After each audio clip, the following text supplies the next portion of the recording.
something that's really beautiful about this continent and how people organize is traditions and practices of giving. When I was growing up, I didn't have specific reference to or labels to generosity in that sense. But in my career, I've come across the term Ubuntu. I've come across the term Harambee, which are really instrumental in framing the philosophy of philanthropy across the continent.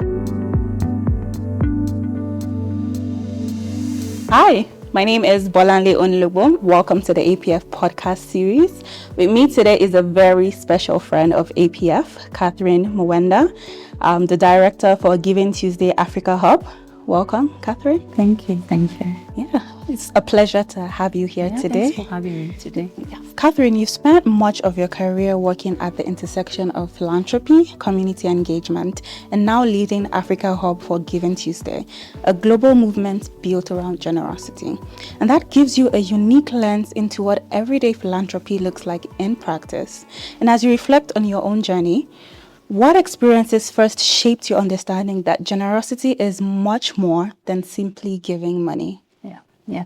Thank you so much for that question. And indeed, generosity is so much more than giving money, really. The reason why some of us are still standing, the reason why our communities are what they are, the reason why the continent is what it is today is really because people stood up. People stood for something and people gave something, and not just money, but also their time, their skills, their networks, their connections, to make sure that kids go to school, to make sure that there is health support for those who really needed it, to construct schools after most of the countries got independence. And so it has really been a part of our everyday living. It's actually part of our culture in that sense.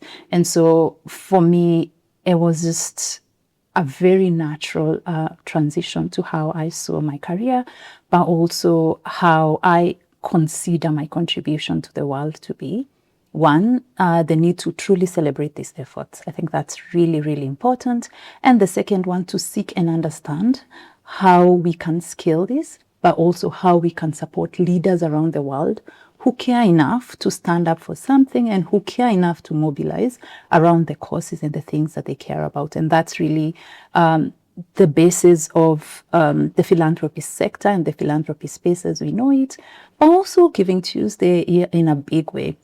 It is a global movement that encourages people to do good, celebrate what people are doing, but also seek to understand the significance of generosity at a system level. So I wouldn't be anywhere else, honestly.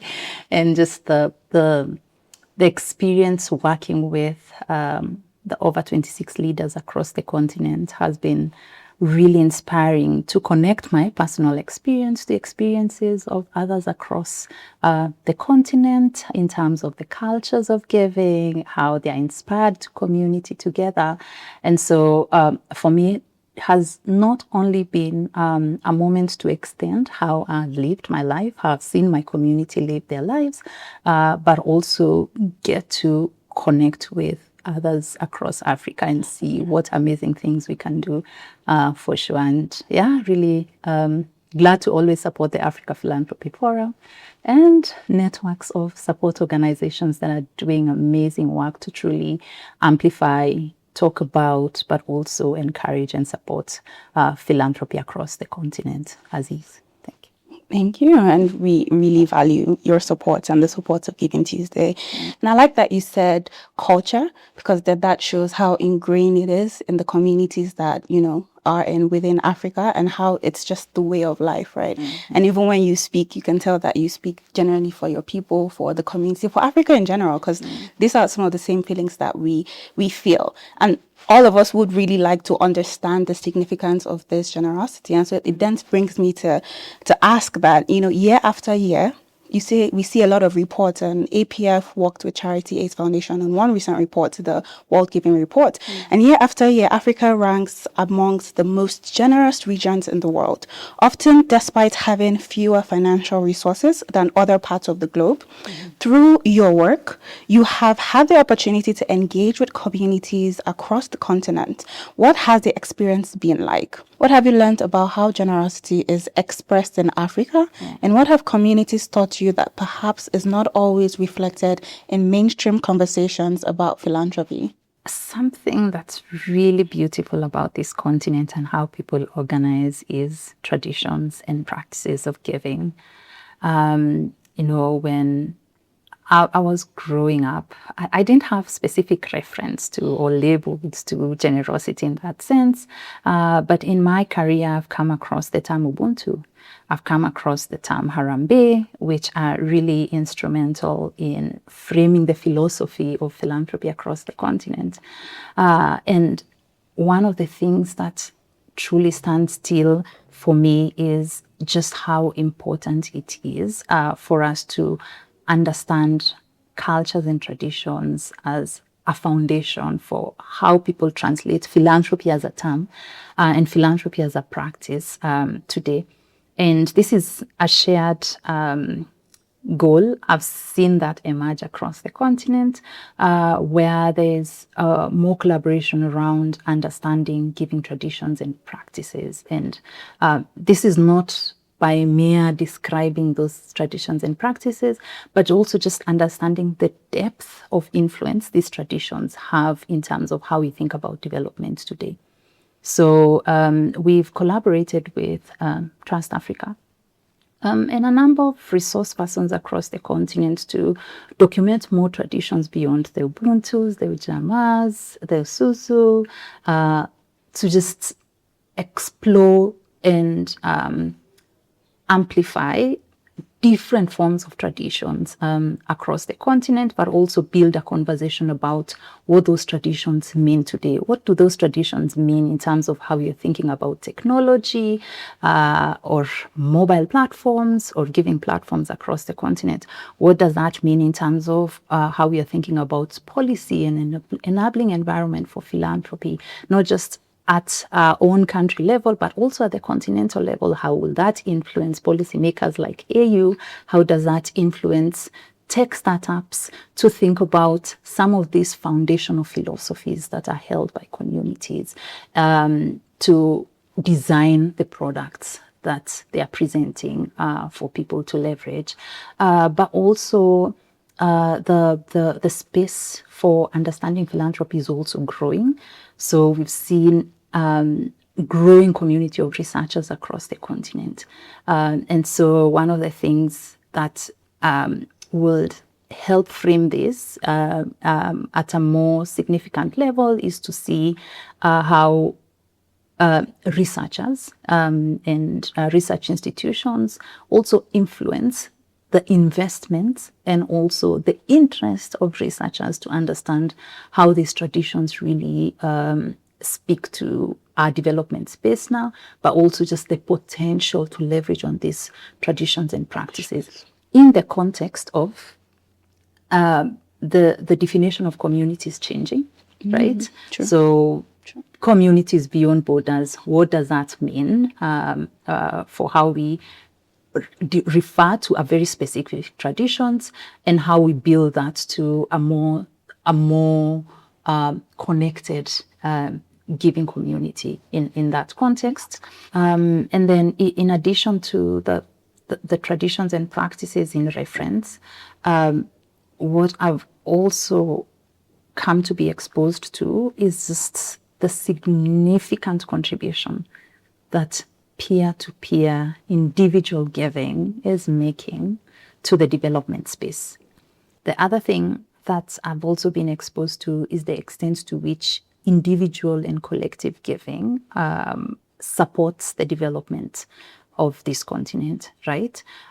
Be it horizontal giving or be it vertical giving, where institutional systems of giving like foundations and trust exist, there's still a lot we need to know to understand the contribution of individuals and collectives within the context of the system, right? So there's just a lot of investment and support in collaborations that help unlock that shared understanding of what this contribution is, because I believe a better understanding of the significance of individual giving at the systemic level allows us to, one, appreciate the systems that have enabled this to work, but also create spaces for us to channel and pathways for this significant resource to contribute to a systemic level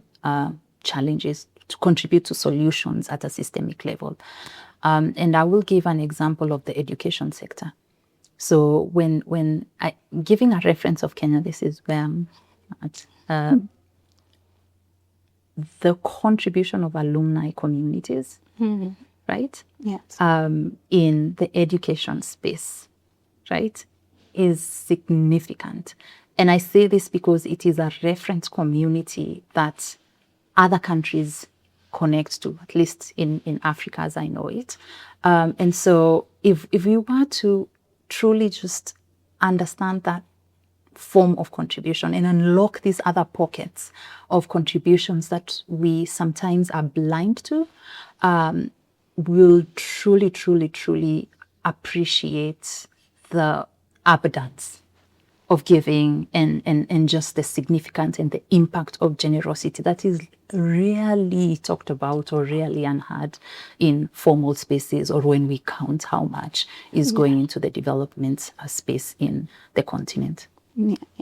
I like how you started and referenced tradition as being the foundation, because if you really do think about it, you can see how this is like a tradition passed from families, from generations, and just seeing yourself as the next person, seeing yourself as, your neighbor, your brother, your sister, and even liking that and translating that to those who then go outside the community and go to other parts of the continent, or even go outside the continent and form their own diaspora community, and how we look towards them, how they look towards us, and how that tradition is still very significant, because they still see, they still see us, they still see each other as their brothers, their sisters, and that tradition is ingrained. And researches like this make it all the more important in really measuring that data, like you said, because it's important on how we translate some of these traditions into other aspects of,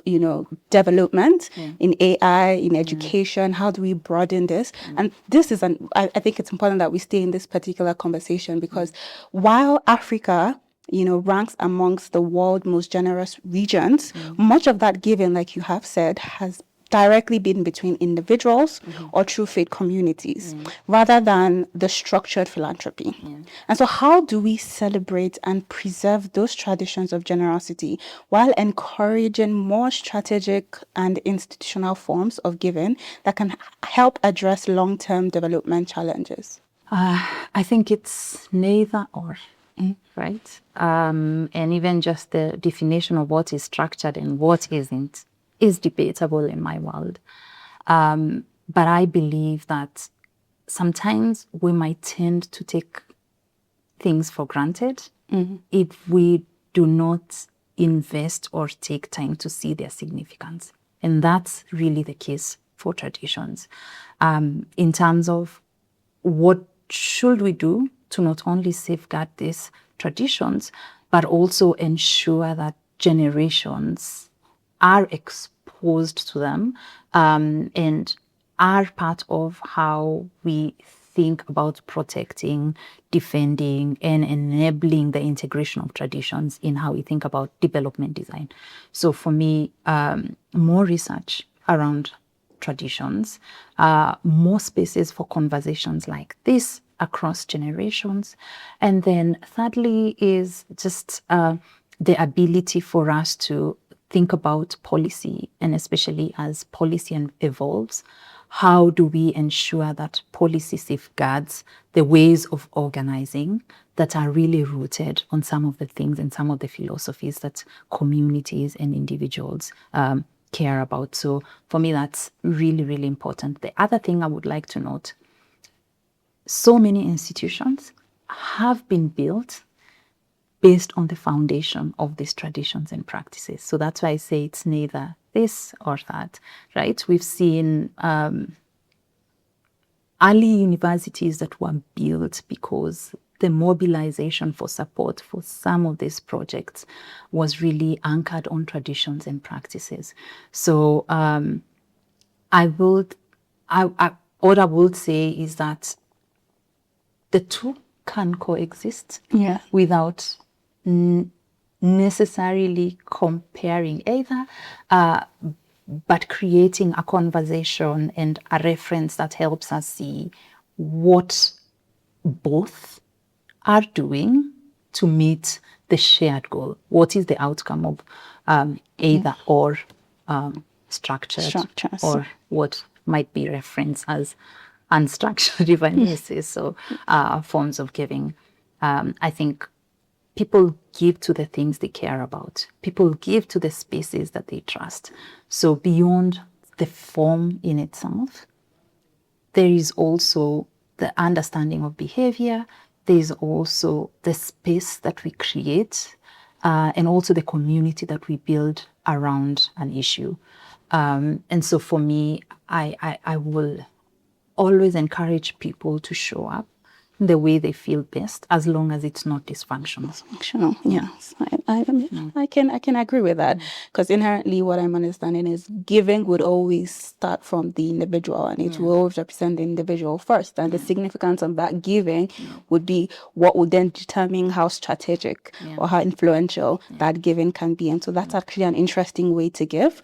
And I agree with you. Traditions need to be kept. People need to feel like they are doing their individual bits and, contributing to the traditions and the things that they hold dear to themselves. But it's also important that we actually take out the time to see the significance of the things that we're doing, and collectively as a community research that and see and note down the advantages and the significance and the successes that we have collectively built together as a people. And so, I would also add just the complementarity of both. Right? I feel, for example, high net worth individuals at a continental level have an opportunity to incentivize giving. Right? And there are many ways that has been done before. There's the influence, there's matching contributions, there is advocating for policy that safeguards the ability of an individual to contribute to the things that they care about in that community. So there's also just the complementarity of the two structures or ways or pathways of being a good human being that make everything count. Like that, I agree. That's a good way to end that question, because at the end of the day, what's more important is the collaboration between the two, as opposed to really comparing, because we can't really do one, we can't do without the other, and we are working towards a similar shared goal. So that's where the most important thing lies. All right. Thank you. So next we're going to go into we're going to talk about philanthropy. And so many people still associate the word philanthropy with large donations or wealthy individuals. You mentioned like high net worth individuals, and we were comparing them. And a lot of people still see philanthropy in that big, grand sense. And yet, GivingTuesday has consistently shown that generosity can take many forms. And you did mention this before, talked about our time, skills, voice, relationships. And so do you think we need to broaden how we define philanthropy, particularly in Africa? I think we have. Right? So I think we have broadened that definition, and it's truly evident in terms of the new spaces and how the new spaces for conversations are being designed. So conversations around traditions and practices, conversations around individual giving, conversations around crowdfunding, and all that are becoming more central to the discussion. And I think it's just a reflection and a realization of just the extent to which this style and pathway of giving is manifested at the continental level. So indeed the definition should be, the definition has and can further be reviewed to define philanthropy in that way. And I say this because especially philanthropy support organizations in Africa have done a lot to not only redefine or to not only magnify the definition on philanthropy in its diversity and form, but also nurture leadership that represents all these forms of giving. I would love to see a situation where a conversation about philanthropy has different faces. We have volunteer networks in the space. We have corporate organizations in the space. We have social movements in the space, thinking about infrastructure spaces that allow people to contribute in different forms, not just acknowledge the different forms of contribution, but also just create and enable people to give in the way that they can give best. So for me, that's one. And then the other one is just the understanding of other forms of contribution. There's one, it's easy to acknowledge that there are different forms of philanthropy, but just investing in understanding the contributions of other forms of philanthropy, that's something that is evolving, but also a gap I feel as a space we cannot speak to. It will be good to know, if I give my time, how do I communicate about that in a way that gives the picture, the bigger picture, contributes to the bigger picture of what philanthropy contributions mean, right? So that's something I feel a collaborative space would offer. Yeah. So I like how you've noted that we've already redefined the word philanthropy, and what we need to strategize and sort of focus on or hone on to is magnifying the definition, this redefinition of philanthropy, and how we enable people to give more and do more of what they're already doing and what they already know is philanthropy, understanding the significance of what they're already doing and how they can make it easier, rather, to do more of that and encourage other people to do more of that. So I like that. We've redefined, now we need to magnify. And so a lot of the communities and the people we're talking about, a lot of the generations that we're passing some of this tradition to, happen to be young Africans, right? And so young Africans are often described as the continent's greatest assets, but they are also navigating economic uncertainties and competing priorities. And in your conversations and collaborations with young people across Africa, what have you learned about how they think about generosity, civic participation, and contributing to causes bigger than themselves? I think my greatest inspiration actually has come from young people. And this, my orientation to just the impact and just the leadership of young people in this space was when Giving Tuesday ran a fellowship. It's called the Giving Tuesday Starling Collective Fellowship, which sought to support movement leaders, especially early stage movement leaders. So could be a young person with an amazing idea on how to mobilize his peers and community around a social issue, but they are not necessarily non-profit professionals. Some of them are in school. There are other things, moving pieces in their lives. And so the fellowship was an opportunity to create a peer learning space, but also share strategies, knowledge, insights that we have as a movement to enable them design or further design that idea and run with it, right? Mobilize around it.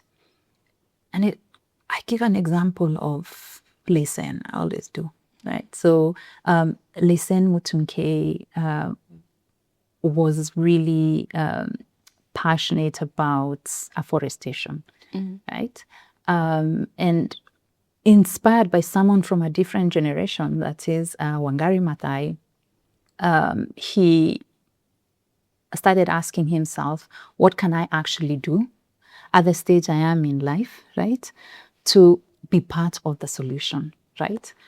He is also passionate about football and soccer and his team and his comrade, if I may say so, are fellow soccer players who was at his age. So to communicate this in a simple way, Listen challenged his friends to plant a tree for every goal they scored. Just a simple call to action. And this has grown to the group and the network planting over 10,000 trees so far. But the long story short is young people have ideas, right? Young people are already leading and in ways that we cannot even start to begin. Young people have the privilege of technology. Most young people don't see borders. So we have this asset. So how do we think about supporting that leadership? I like how you made reference to the example you gave for the afforestation and just noting how sometimes, participating in causes bigger than yourself could really be as simple as just one small idea that you pass around to your friends. It doesn't necessarily have to cost as much as one would think. And I think a lot of young people do know that, do see the creativity in making use of the resources that they have around them and just seeing themselves as part of a bigger plan and seeing how they can collaborate with peers. And so it's good that young people have this sense, this creativity, and it's also very important that we nurture that. We make it even more easier for them to participate in that and even highlight some of the work that this young people are doing, putting them, showing the significance of the work, making it, celebrating, the work that they're doing, and just to encourage more people to participate in that and just see how almost the word is easy, simple, that, supporting your community can really be. So I'm excited to see what the future holds. And I'm sure you are. You sound like you're excited. Yeah, and allowing them to truly lead. Yeah. I think that's something that is very important. And unmissed opportunity. Yeah. That sometimes we are all guilty of, but yeah. I agree. So yes, now we are talking about the future. And so over the next decade, what shifts do you hope to see, not just in how people give, but in how philanthropy, communities, and institutions work together to address Africa's biggest challenges? I think for me, there has been a lot that has been done already to respond to this. But one specific aspect for me is what you don't count, sometimes you don't value, right? So the future for me looks like doubling down on efforts to understand the significant contributions that have already been made, where these contributions have come from in their diversity, but also what do we learn from this and how do we transform those insights to mobilize more and mobilize better for Africa's development. The other thing that this also provides and offers is an opportunity to truly reflect on the different champions that this continent has. The diaspora, corporate, individual groups, social movements. There's just a lot of nuances in how they contribute and how they give, but also the potential of it that would double, triple, if the understanding of these contributions was more, there was a shared understanding of all these contributions in that sense. I think giving will also be easier to do. My hope. Giving will also be easier to do with emerging tech solutions to make it happen. people will be more proximate to the problem and a deep understanding of problems. So influences them to even give beyond borders, to give to system level issues. So I see a lot of that, but also a stronger collaboration regardless of continent, right? We are facing the same global challenges, be it climate change, be it justice issues. And so people are seeing solutions, and people want to be part of solutions that are not really limited to their own boundaries.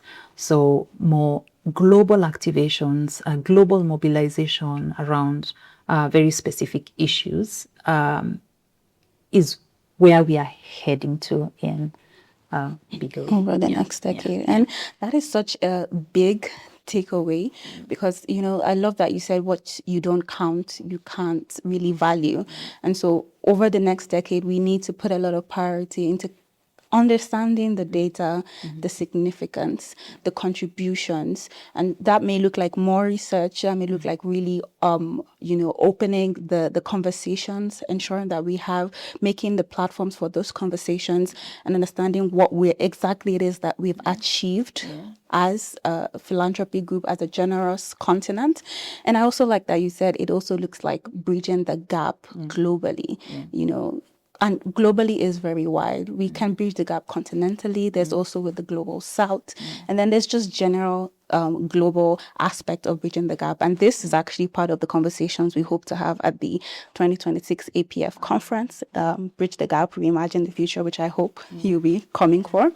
And so, yes, there's a lot of conversations we need to have. And I think it's possible what we can really achieve over the next decade if we just even focus in some of these areas that you are talking about. And so thank you for sharing your perspective of that. And I do hope that we're able to actualize a lot of the things that you've really talked about, and just, amplify what is already working and how we can make it even work better within our context, within our terms, and utilizing the young people as well. Right? Exactly. Yeah. And I mean, in the true spirit of Ubuntu, coming together, connecting our voices to advocate for policies that enable all these things to happen.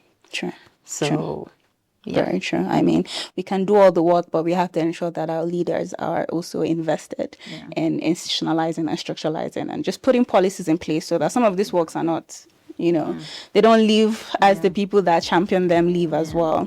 So it's been wonderful having this conversation with you. And we've had a good part of the serious conversation. Now it's the less serious part to just get to know you a bit better. So it's just based on instinct. You can just say the first response that comes to you, okay? Early bird or night owl? Night owl. Night owl. Tea or coffee? Coffee. Okay, truly Kenyan. Representing Kenya. Deep focus or multitasking? Deep focus. Okay. Yeah. To-do lists or calendar blocking? To-do lists. Yeah. When you said deep focus, I'm like, it's likely to-do list. Silence or background music while working? Background music, as long as it's not my son. So what kind of music then? Light music, jazz? Classical music. Old school, even rap sometimes, depending on what I'm writing and thinking about. Yeah. Nice. Books or podcasts? Podcasts. Morning workouts or evening workouts? None? Then we need to change that. Impact or influence? I think one leads to the other. Yeah. True. Okay. Thank you so much again, Catherine, for today. This has been a wonderful conversation. Learned so much. I'm sure the people that do watch would also learn so much. We look forward to having you back on the podcast again, because we've left you with a lot of questions to think about over the decades. Some questions that I'm sure, helped you think and reflect further. And so we'll be really interested in following up how some of those things take shape. And we have, when we're having the next conversations, it will be bigger, it will be more exciting, right? And like I said, I look forward to seeing you and welcoming you to Cape Town this October. So thank you once again. It's been a pleasure. Thank you so much. Hi, my name is Bolanle Onilobom, and this is the APF podcast. Hi, my name is Catherine, and this is the APF Podcasts.